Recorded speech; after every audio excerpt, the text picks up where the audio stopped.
Hey guys, in this video I will be platinuming 3 indie games. Not just any 3 indie games, I handpicked 3 of them that I believe need more love.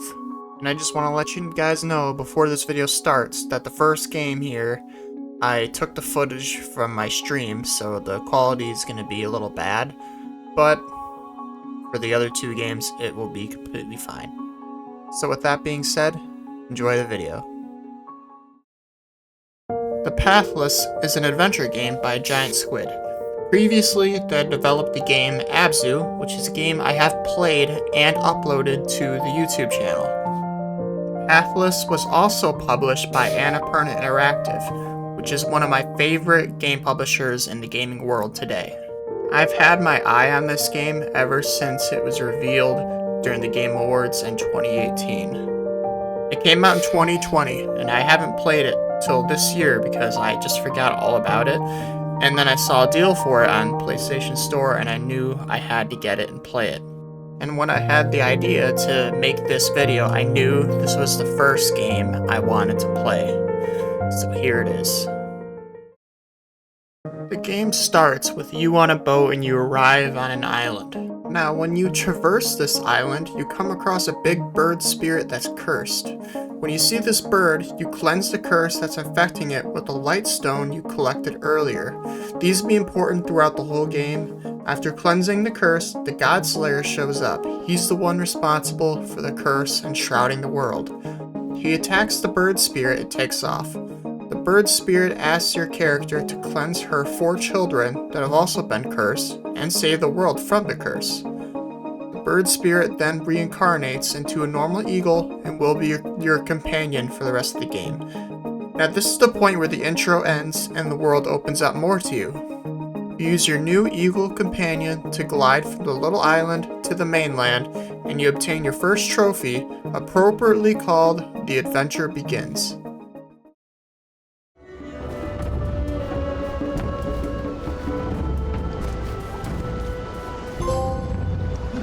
Our first trophy, The Adventure Begins.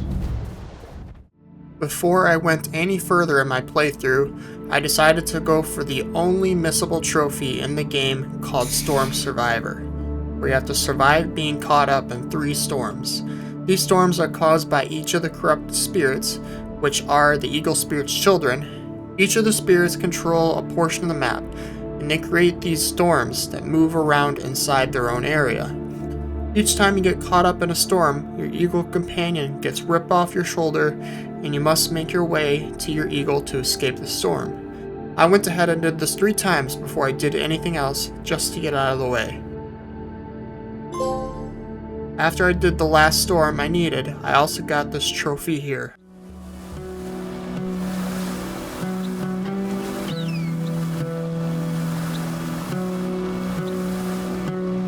We should be good to go, pretty much.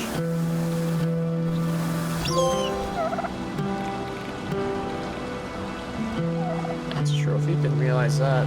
Had the eagle 4 times. 5 minutes later, I deposited a light stone in one of the towers in the first area of the game to progress the story, and after that I just jumped off to get this trophy for falling 150 meters without gliding. I should mention, a lot of this game requires completing puzzles to collect light stones and discovering lanterns. Light stones are needed to progress the story, however, you need to collect all of them to get the Hunter of the Light trophy and get the extended ending. Lanterns are easier puzzles scattered around the whole map, but luckily you don't need all of them. You only need 45 of them to unlock the Expert Secret trophy. As I was completing puzzles to work towards collecting light stones and discovering lanterns, I came across a monastery with a more difficult puzzle inside, and completing it awarded me this trophy.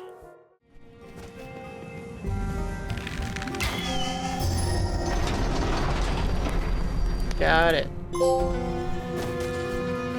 Monastery. Complete the puzzle at the monastery.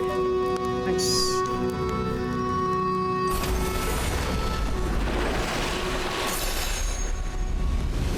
You can flap an additional time in the air. Let's go!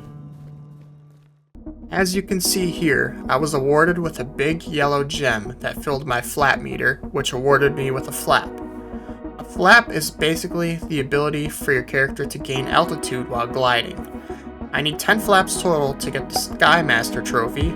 It's also semi-missable, because you lose progress to your flap meter if you get caught in storms, and getting caught too many times can render this trophy missable, as there are only a limited amount of yellow gems. So this is something I need to be careful about during my playthrough. After I inserted a light stone in the final tower for the first area, I picked up my 15th lore message.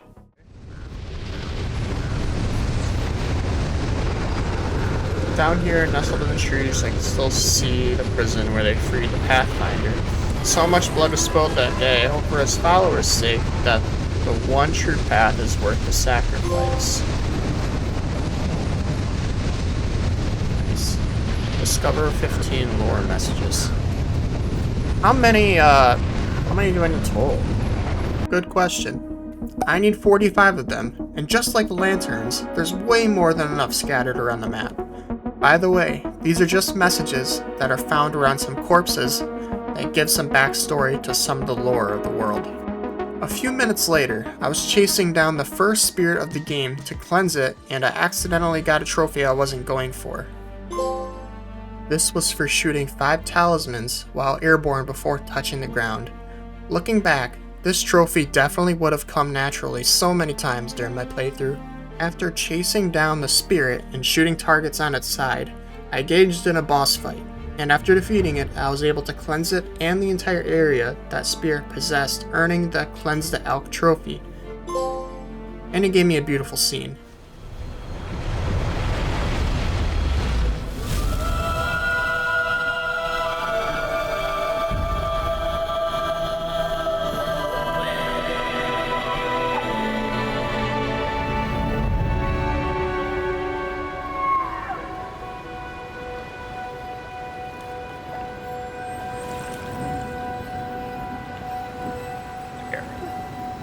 Special arrow?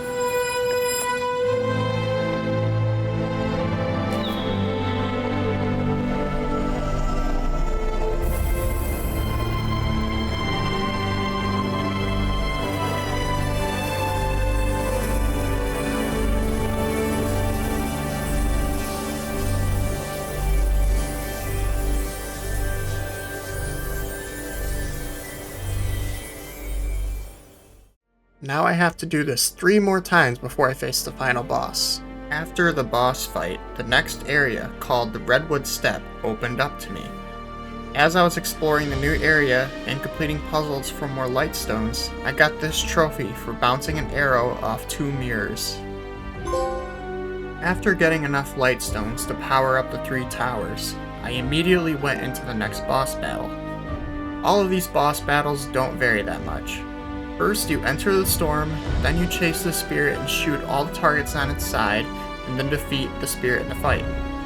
This one had a little section where you have to traverse a couple hallways while the spirit breathes fire at you, and I could not find a way to dodge the attack. I didn't die though, then I defeated the boss and cleansed the area. Defeating the spirit unlocked the next area, called the Great Plains. After a few minutes of exploring it, I came across my 30th lore message. And only 5 minutes after that, I discovered and completed the puzzle at the textile workshop. And shortly after that, I discovered my 15th lantern. I ended my stream for the day, and the next day I streamed again, and immediately decided to go for the Skill Shot Master trophy, just to get it out of the way. It's pretty much the only trophy in the list that requires a bit of skill, because you have to shoot 10 talismans in a row when it's exactly half full. These shots give you an even bigger speed boost that I normally get for shooting talisman. Luckily for me, I got it done on my first try. As I was on my way to finish depositing light stones in the Great Plains Towers, I came across a bathhouse and completed the puzzle in it, awarding me this trophy. I finished putting in the light stones and jumped into the storm for the next boss fight. As I was chasing the spirit, I got this trophy for shooting 1,000 talismans. This one was inevitable, because of how important it is to shoot them to traverse the world. The next boss fight was a little more difficult this time, because you lose your bird companion midway through so you can't glide, making it harder to dodge attacks. And it also had a section where you had to jump between platforms while dodging attacks to go rescue your bird. After doing that, your bird pretty much one-shots the boss, allowing you to cleanse the spirit and earn this trophy. Before I move on to the next area of the game, called the Mountain Tundra, I came across my 45th lore message. Now, I'm not completely done with these. I have one more trophy I have to do later, called the Pathfinder's Tale, where I have to collect lore from 4 different areas. Before making it to the Mountain Tundra, I got briefly interrupted by the Godslayer. I got engaged in an unwinnable fight, where he just blocks every shot and deals undodgeable attacks. After that, I spent about an hour in the new area collecting enough light stones to activate the towers, and went in the storm to defeat the final spirit. This one was the hardest fight so far. He'd even got enough damage on me to knock me out of the arena, which I'm pretty sure is the equivalent to dying. Since I don't think dying is a thing in this game, I could be totally wrong on that front. The boss didn't give me much trouble after that, and I defeated it and cleansed it, earning me this trophy. Now that all of the spirits have been cleansed, it's now time to face the Godslayer once again. I didn't waste any time, and immediately decided I'll hold off doing anything else until after I beat the game. I made it to the floating isle, and the Godslayer decided to get the jump on me, taking out my bird and my bow in the process. He then corrupts the bird, and now to continue, I must run from cover to cover while avoiding the bird's dive bomb attacks. After successfully making it past the bird, I was able to enter an area where I found the spirits I cleansed, and they gave me a shiny new bow. Now I'm ready for the final battle. I've really had nothing bad to say about the game up to this point, but this is where I see a problem I need to point out. After the first phase of the fight, I had to absorb the curse and it put me in this sort of limbo. Then the game proceeds to be a walking sim for a few minutes. For me, this just ruins the flow of the game. Moving on though, I was able to get back the bird on my side. Together, we got back in the fight and were able to defeat the Godslayer. The game's ending is a little unclear. Your character now has the curse, and you let your bird go. That's okay though. The extended ending we'll get later will give us more of a glimpse into what happens. After the credits finish rolling, we earn this trophy. Now that the story is done, it's now time to start cleanup. Most of the trophies remaining are for the collectibles I still need, which are the light stones and lanterns. So I'll spit these trophies out a little quicker. After about half an hour of exploring the Mountain Tundra, I came across my 30th lantern. I kept exploring the Mountain Tundra and collected all the light stones in that area, awarding me this trophy. After I found more yellow gems to help fill my flat meter, I went ahead and decided to glide from the top of this bird statue to the arena to deposit all the light stones in this area. On my way there, I got a trophy I wasn't expecting. This was for gliding a full minute without touching an updraft. I didn't know this trophy existed until that trophy popped. Shortly after I arrived at the arena and deposited the light stones, I had to follow the bear spirit for a few minutes, and it gave me a new ability and trophy to go along with it. The one thing I regret doing on this playthrough was not finding all the light stones in an area as I progressed the story, especially since you get new abilities for doing that. Moving on, I had one last thing to do in the Mountain Tundra, and that was to reach the observatory, so I did that, earning this trophy. After that, I went back to the Great Plains and started exploring there. Eventually, I found my 45th lantern. I'm not quite done with lanterns yet though. I still need the yellow gems inside of them to get the 10 flaps I need. I finished collecting all the light stones in the Great Plains, earning me the Light of Nimu trophy. I then placed them in the arena for that area and followed the snake spirit, and I got this trophy. That's 2 areas down, 2 to go.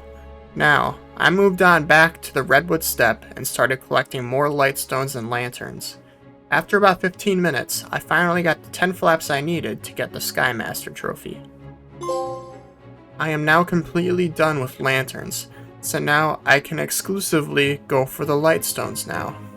Not long after, I went on a little climb up a mountain to reach the old fortress, earning the Cold Hike trophy. I also had to find all the lore inside to get one step closer to the Pathfinder's Tale trophy. I'm still one location away from getting it, but I'll get to it shortly. I kept exploring the Redwood Steppe and finally found all the lightstones in the area. But before I put them all into the slots in the Ares Arena, I found a good area to go for the Forest Whisperer trophy, where I have to get 6 animals to follow me. To get them to follow me, I have to match their speed and stay in their vicinity until they give off a visual cue. But while I was going for it, I kept getting too close to this structure and they would bugger off. I'm not sure why that was happening. I didn't go inside or anything. After I figured out what was happening, I just stayed away from the structure and I got the trophy easily. Now that that's done, I put the lightstones in for the Redwood Steppe, followed Lizard for a couple minutes, and earned the gift of the Lizard Spirit trophy. Now it's time for the final area I need to fully explore, which is the Forest Plateau. The first thing I did was find the old prison to finish up the Pathfinder's Tale trophy. I picked up all the lore messages inside and finally got the trophy. There was also a lightstone inside that I needed, so I grabbed it. Now it's time to gather the rest of them up. It took about 20 minutes to do that. Finishing the final puzzle and getting the final lightstone gave me the Light of Cernos trophy for getting every lightstone in the area, and the Hunter of the Light trophy for getting every lightstone in the game.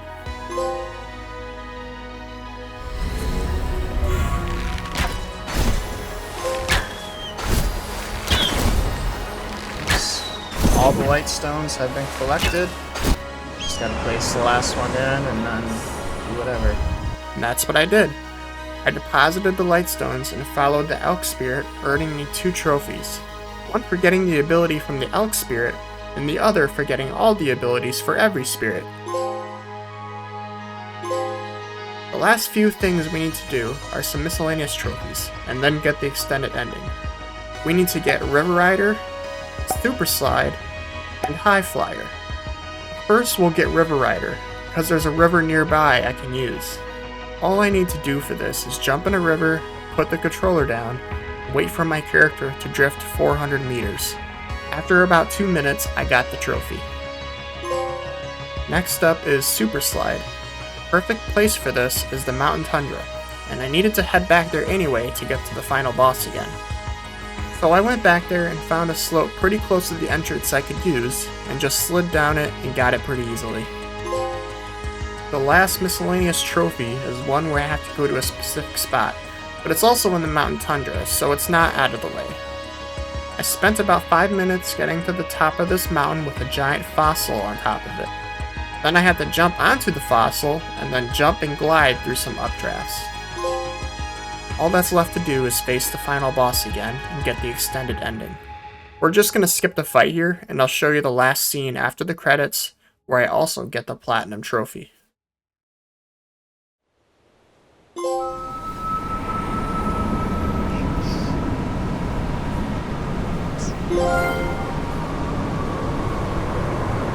There it is.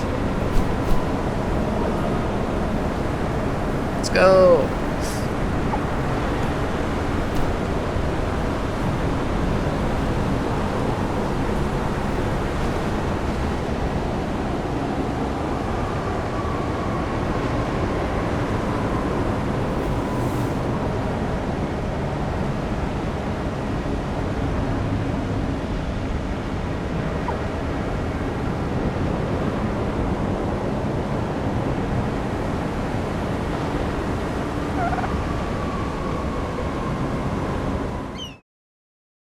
Now that the Pathless is done, I need a new game to platinum.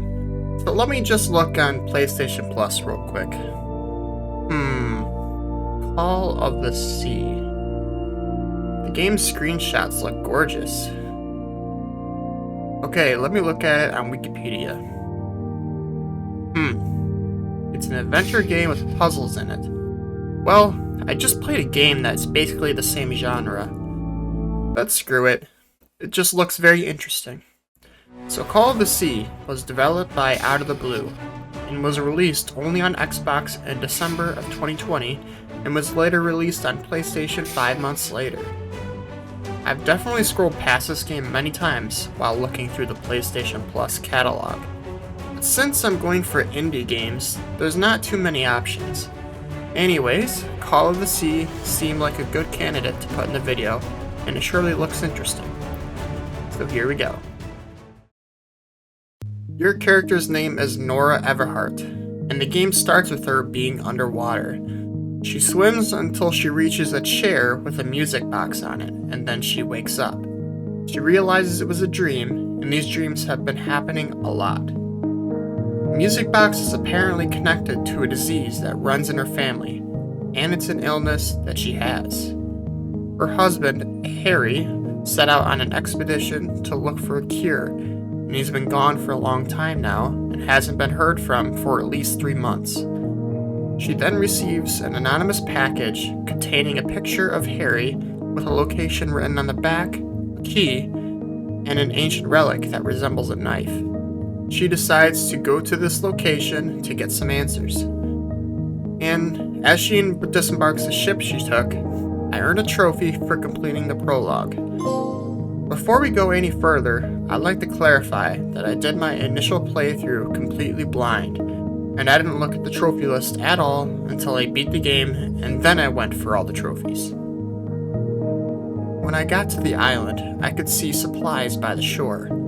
Moving down the path, I came across a closed gate, and nearby there was a locked box. Nora then takes the key she got in the package and opens it, indicating the one who sent her the package was someone who has been to the island. Inside, there's a location of a piece I need to open the gate. After opening the gate, I continued down the path until I came across a small camp with a picture of Harry's crew. Now the question is, where are they now? Continuing on, I have to solve a puzzle to cross a bridge, but first I need clues. Exploring the area, I see these red pillars with symbols on them. Interacting with them gives me clues to completing the puzzle. Throughout the whole game, I have to find every clue for all the puzzles to get the "I'll make a note of that" trophy. There's an area with a bunch of red pillars, and behind them, there's a hidden barrel that I interacted with, earning me a trophy for finding the secret object in Chapter 1. There's a secret object in every chapter of the game I need to collect. After completing the puzzle and crossing the bridge, the first chapter ends, earning this trophy. In this chapter, I've arrived in an abandoned village where the expedition set up camp. Exploring this area, I came across 2 different puzzles to solve, a tiki puzzle and this lens aligner puzzle. You have to solve the tiki puzzle first, and after doing that, a secret room opens up. Inside, I found a stone slab that's needed to operate an elevator in the village. And there's also an old photo of a couple people that seem to live on the island, and picking it up earned a trophy. After going up the elevator, I saw remnants of an explosion. Looking around in the nearby tent, I learned that a member of the expedition, Roy, blew up this hatch and blew himself up in the process. I found his grave earlier too, and some black ooze splattered onto the doctor for the crew. The next day, skin alterations appeared on his hand, just like the ones Nora has. So this black ooze is very important to Nora's illness. Down the hatch, I came across a new puzzle. First, I kept exploring, and I came across the 25% point for collecting story logs. I need to collect all the story logs for the Amazing Adventures of Nora Everhart trophy. I also came across a couple murals. I need to interact with all of them to get the Written in Stone trophy. In the hatch, there's eyes on the wall with different sized circles in them in different positions. I need these to solve the lens aligner puzzle. After solving that, I looked through this telescope, and it's shown a drawn out constellation. I then go back to the hatch and connect these stars to match the constellation. The hatch then fills up with black ooze, drowning Nora in it. Chapter ends, and I earn the Everhart Expedition trophy. In the next chapter, Nora's having another one of her dreams, And in this one, she spots some sort of big devil monster. The devil? Then she is forced to jump off a cliff into a body of water below. She realizes she can breathe underwater and starts swimming. She comes across a creature in the water and she swims closer to it. But all of a sudden, she now has the arms of a sea creature. It's gonna eat you, don't do it! Oh. After that, she wakes up on the beach next to the ship the expedition was on, called the Lady Shannon. On the side of it, all I think that this is claw marks from some sort of humongous sea creature. One of them is even big enough you can walk through it. Looking around nearby camps, I came across a secret object in Chapter 3. After that, I came across a letter that says the expedition are trying to use something called an organ to be able to reach the mountaintop. Now that we know what to do, I kept exploring nearby and found the organ we must use to continue. It's a puzzle I have to solve, and I don't have the pieces yet, so I'll come back to it. Now it's time to explore the ship. Our main objective here is to get the power on. I locate an electrical panel and turn it on, giving us power and lighting to the nearby tents. Going inside one of the cabins, we can hear a recording of a distress call that Harry made after they ran aground. That voice. Is that Harry? There's also a puzzle of floating pieces of black ooze. Solving that gives us 3 different numbers we need for later. Continuing on, I went inside this tent where I found a little piano that spits out numbers when you hit a key. The numbers we got earlier match some of the keys on this piano. Also, there's a drawing of the piano with symbols on it. These are the same symbols that the organ puzzle needs. Nearby, I found a note that the doctor stabbed another crewmate named Frank. The same doctor that was splashed with black ooze and is making him go crazy. There's also a projector in this tent that also gives us a clue to the organ puzzle. Scrolling to the last set of slides, there's a little cartoon of a girl jumping into ooze and becoming a monkey for some reason. But it also gave me a trophy. I now have all the clues I need for the organ puzzle, so I headed back to it and completed it, earning me the Seaside Serenade trophy. Moving up the path, there's some buttons I have to press. Pressing all of them opens up the path ahead to the mountaintop. Going through this path ends the chapter and earns me a trophy. In the next area, there's murals on some statues with a different symbol on each of them, and there's a set of 4 buttons underneath all of them. In the middle of this area, there's speakers and a microphone set up. There's also an empty pool with symbols inside. This is a clue to solve the mural puzzle. Exploring the area more, I came across Frank's grave. He didn't survive that knife wound, sadly. After interacting with his headstone, I earned the trophy for getting half of all story logs. I went ahead and solved the mural puzzle. Doing that got the water flowing to this wheel that spins and generates electricity. After turning on this panel and flipping all these levers, I had to climb a couple ladders to the top of this tower to finish getting the electricity working. It has trouble turning on, and then Nora attempts to get it working by smacking it. It gives her a shock, and she falls off the tower and blacks out. She has another dream, this time in a dried up ocean bed with skeletons laying everywhere. I moved down this path, and it leads to her home. I went inside, went up the stairs, and found the music box sitting in a chair. But it's fixed now, and it plays a tune. The dream ended, and I got a trophy. Nora then wakes up. Now it's time to open up the next passage since we have power now. So I walk up to the microphone, and Nora sings a tune that the music box was playing. The passage opens up, and inside there's murals of someone getting bathed in black ooze. And they turn into a man-fish thing. The same thing that Nora turns into in the dream from earlier. There's an elevator nearby, and going up it reveals a new puzzle to solve. But first, there's some supplies nearby left by the expedition crew. Exploring the area, I found a letter written by Harry to Nora, explaining that her illness has no cure and it'll keep changing her. The letter ends abruptly, and we know Harry didn't go home, so we have to keep pressing on. This next puzzle is very simple, but it took me over 10 minutes to solve it because I'm pretty bad at puzzles. After finally solving it, a new passage opens up. Going through it, I found a drum puzzle, where I have to imitate these drum sounds. After doing that, a gateway forms with a handprint on it. Harry puts his hand on it earlier, and it did nothing, but we know Nora is different. She put her hand on it, and ooze goes up her arm, and the chapter ends. Nora is underwater, and now she's a sea creature again. Moving forward and shifting between human and sea creature by using these gateways, I arrive at an abandoned village where the island's inhabitants lived, and we learn that these inhabitants were slaves to some unknown masters. There's a puzzle I have to solve here to lower the water level to continue.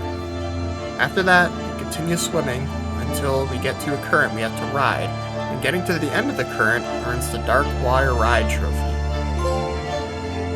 Now we're back on solid ground, and nearby there are some murals showing two possible courses of action: transformation or death.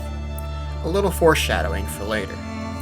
Nearby, there's a camp left by Harry and Cassandra, the last two remaining members of the expedition. There's a letter Harry left for Nora, saying how, he wants to transform into a fish person now too, to be with her. Next, there's a timing puzzle nearby, and after solving that, a boat arrives I have to take, and getting on it leads us into the final chapter and giving us a trophy for finishing this one. The boat led us to the beach with a nearby sanctuary. Looking around, we can see two different camps set up, one for Harry and one for Cassandra. Looking through the camps, we learn that Cassandra has become obsessed with this place, and Harry is slowly becoming more insane. Harry realizes the only way to open the front gates is to mix his blood with black ooze, which is definitely not a good idea. But now we have to get inside. Sonora places her hand inside this fish's mouth and it gives her a tattoo, but it's actually the spots that were already on her hand from the illness and it just moved to her palm. She then uses the ancient knife to slice open her hand and she places it on this pedestal. Before going inside, I came across a pool of blood and a gun with an empty barrel, so something happened here. Going inside, I came across a long constellation puzzle I have to solve, but we'll just skip that. After that, we come across a body with a pair of glasses sitting by it. At first, Nora assumes it's Harry's body, but then she realizes what really happened. Cassandra wanted to complete the ritual herself, and she shot Harry and left him for dead. The ritual didn't work, and Harry realized it wouldn't work for him either, so he can't become a sea creature like Nora. So Harry faked his death and sent Nora the package from the beginning of the game. His goal was to get Nora to come to the island and let her become what she's supposed to be. We've arrived at the ending. I can either accept Nora's fate and leave her old life to live in the sea, or go back to Harry and live out whatever time Nora has left. For my initial playthrough, I decided to accept her fate. The game ends, and I earn the trophy for finishing the game. It's time to collect everything I'm missing. There's 16 trophies left before obtaining the platinum, and all of them are basically just the rest of the story logs and collectibles. So here's what I'm gonna do. I'm going to go through all of them in one take as fast as I can. This is going to go so badly. And go. First I replayed the first chapter and got a trophy. Then before I went to the next chapter, I went back to the boat and it was missing and got a trophy. I found a little sticker of the publisher's logo and got a trophy. I found a recording of the Lady Shannon's final moment on the water and got a trophy. Apparently I didn't have all the clues for all the puzzles for some reason, but now I do and got the trophy. I played the notes in the music box on the little piano and got the You Looked That Up in a Guide trophy, and you bet your stinky butt I did. I made the Nora sing in the microphone with no power and got a trophy. I finally found every story log in the game and got a trophy. I opened up the journal where Nora was dreaming in chapter 4 after she got shocked and got a trophy. I picked up a postcard that I didn't pick up the first time for some reason and got a trophy. I experienced every vision in the abandoned village and got a trophy. I found a tiara underwater in chapter 5 that I never would have found without a guide and got a trophy. I finished up every remaining mural in the game and got a trophy. I found a picture of that devil monster creature in North Star Dream, got a trophy. I found a secret in the Constellation puzzle that shows a vision of the Out of the Blue's next game called American Arcadia that I've seen in Steam before, but it looks really cool, and now I want to play it, and I got a trophy. I found a secret key on a secret path at the end of the game, and got a trophy. And then finally, I got the platinum to go along with it.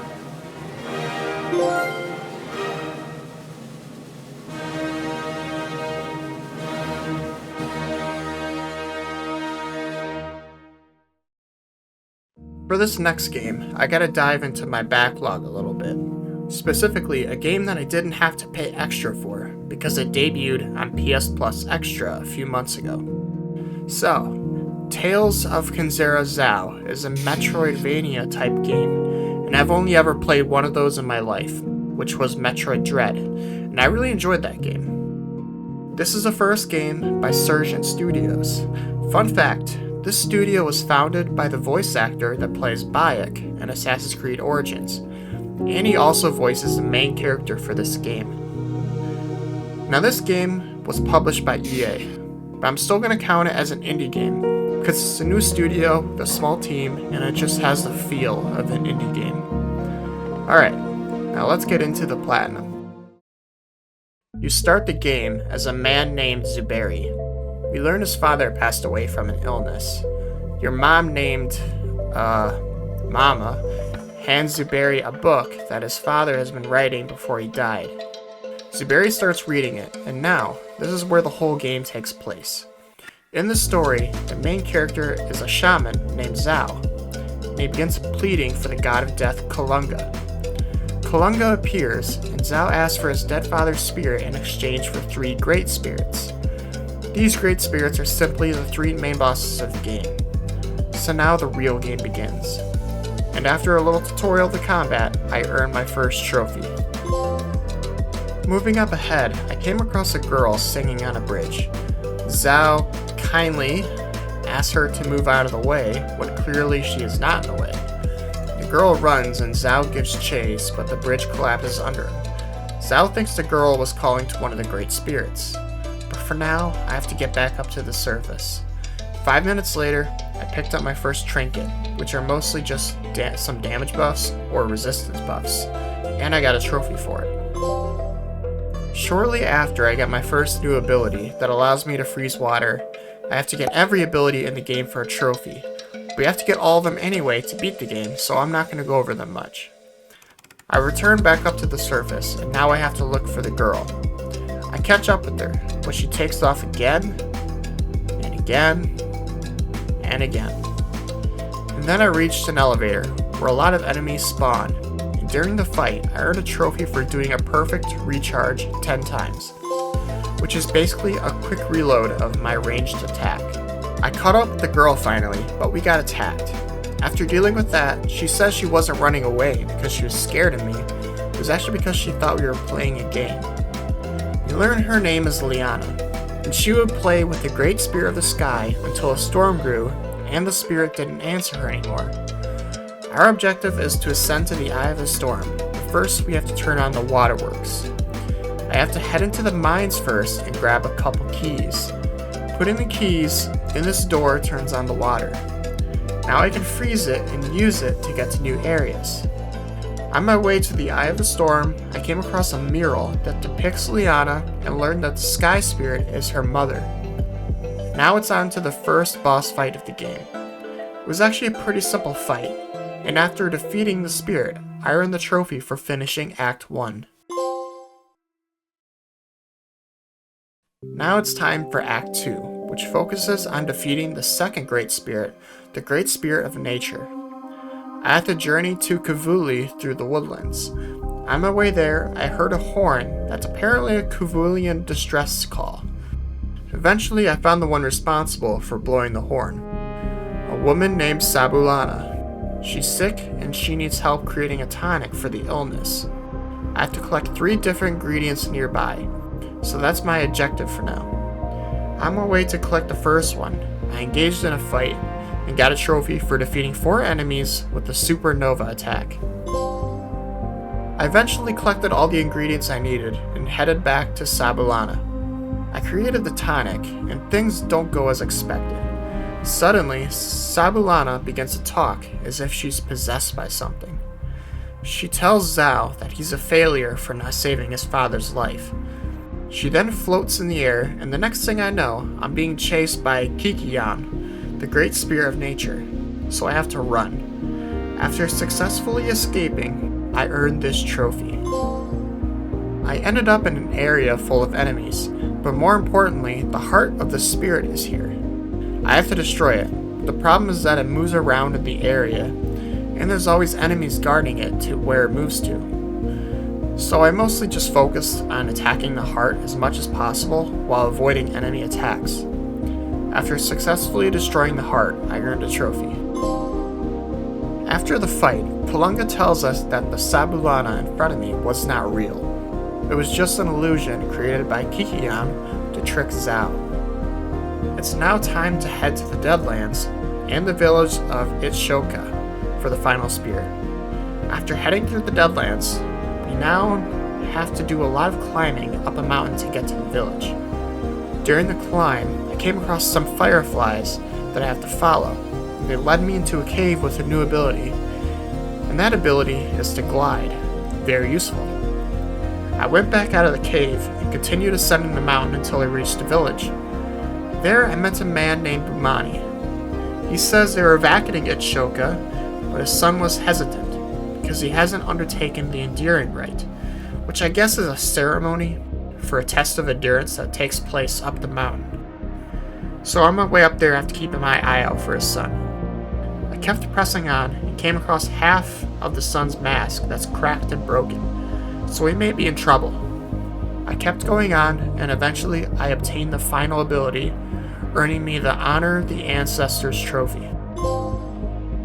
Not long after that, I came across his son's spear, and Kalunga wondered why he abandoned both his mask and spear, and so did I. So we kept going and came across what appears to be a grave with Bumani's necklace on it. Moving on, there were a lot of areas with enemies, and during one of the fights, I went for the Eye of the Moon trophy, where I have to kill 4 enemies with a single lunar blast attack. I eventually reached the summit, and at the very top I found the other half of the sun's mask, indicating that the sun got into the mountain where a volcano lies. So I jumped down and glided.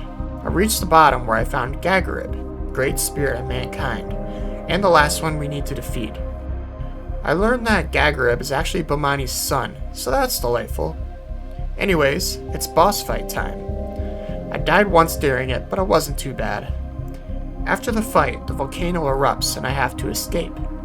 After escaping, I ended up back in the village where Bumani is, and he talks to his son, telling him to be at peace.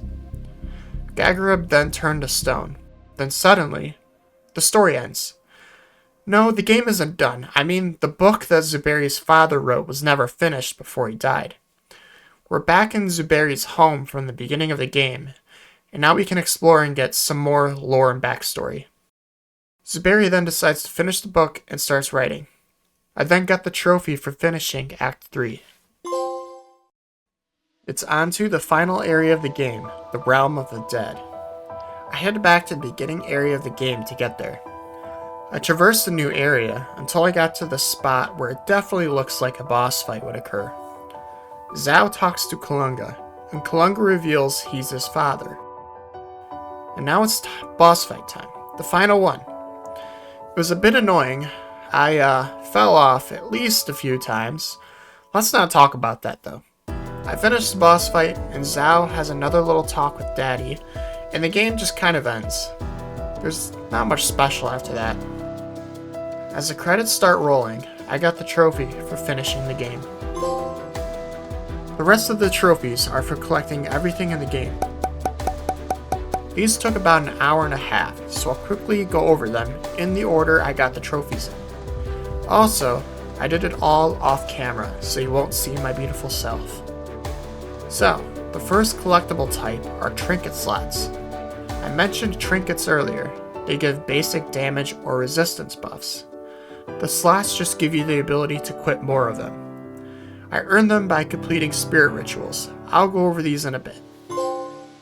Next up are skills. These are just like the skill trees in every other game, nothing special. Next are the trinkets themselves. I earned them by completing these obstacle course type areas where you have to be quick and accurate with your button presses. These weren't that hard though. Next are reflections. These are just spots scattered across the map that give Zhao a moment to reflect on whatever. His journey, his family. You give just a brief little moment of silence. Next up are echoes. These were the most common collectibles in the game. I'm not really sure exactly what they're supposed to be. Interacting with one gives you a quote that is read out in Kurunga's voice, but I think they're just messages from the dead or something, if I had to guess. Next are spirit segments. These are below the health bar, and these are used to heal and use your supernova and lunar blast attacks. These are also earned by completing spirit rituals. Now are the spirit rituals themselves. There's 3 of them in the whole map, and each of them have 3 increasingly more difficult waves of enemies. Defeating a wave of enemies gives you a reward, like the trinket slots and spirit segments I mentioned. The final collectible are codex entries. These just give information on characters, locations, etc. I only had 1 entry remaining to get, and that was for the location of the Realm of the Dead. You may be asking why I didn't have that one if I was already there, and that's because the game doesn't save after that point. All the free roaming I was doing takes place after Act 3. Anyways, I thought the game was bugged, because I was expecting to get the trophy once I enter the Realm of the Dead again. But no, I just had to get to the point where the boss fight begins. I earned the trophy, and the platinum.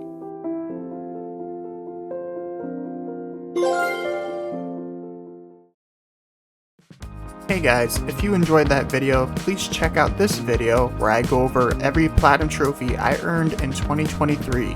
Also, I plan on making more platinum videos for individual games, so stay tuned.